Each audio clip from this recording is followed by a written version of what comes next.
এই উম্মত তো এক নেকি দিয়া জান্নাতে যাবে। কয় নেকি দিয়া? একটা নেকি দিয়া জান্নাতে যাবে এই উম্মত।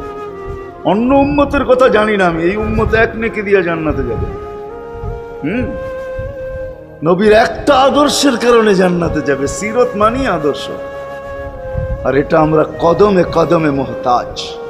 কেননা এই ছোট জীবনটা যদি গ্রহণযোগ্যতা পর্যন্ত পৌঁছাইতে হয় আল্লাহর কাছে, চাই নারী হই, চাই যুবক হই, চাই বৃদ্ধ হই, যেই মানুষই হই না কেন, যেখানেরই হই না কেন, যেই বাসারই হই না কেন, যেই বর্ণেরই হই না কেন, যেই পেশারই হই না কেন, যেই সোসাইটিরই হই না কেন, এই জীবনটাকে যদি গ্রহণযোগ্যতা পর্যন্ত পৌঁছাইতে হয় কার কাছে? দুনিয়াওয়ালাদের কাছে না, মালিকের কাছে, যিনি এক ফোঁটা পানির থেকে অস্তিত্ব দিছেন, যার কাছে আবার আমাদেরকে ফিরা যেতে হবে। পালানের কোনো সুযোগ নাই। এই জন্যই কোরআন আমাদেরকে বোঝায় আইনাল মাফার। আল্লাহ বলতেছে কোথায় ভাগবে তুমি, বলো কোথায় ভাগবে?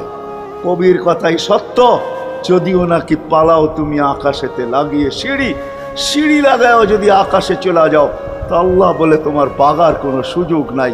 কেননা ইল্লা বিসুলতান, ওইখানেও আমার রাজত্ব, এইখানেও আমার রাজত্ব, ডাইনো আমার রাজত্ব, বামে আগে পিছে উপরে নিচে সর্বত্র আমার রাজত্ব। আমার রাজত্বের বাহিরে যাওয়ার ক্ষমতা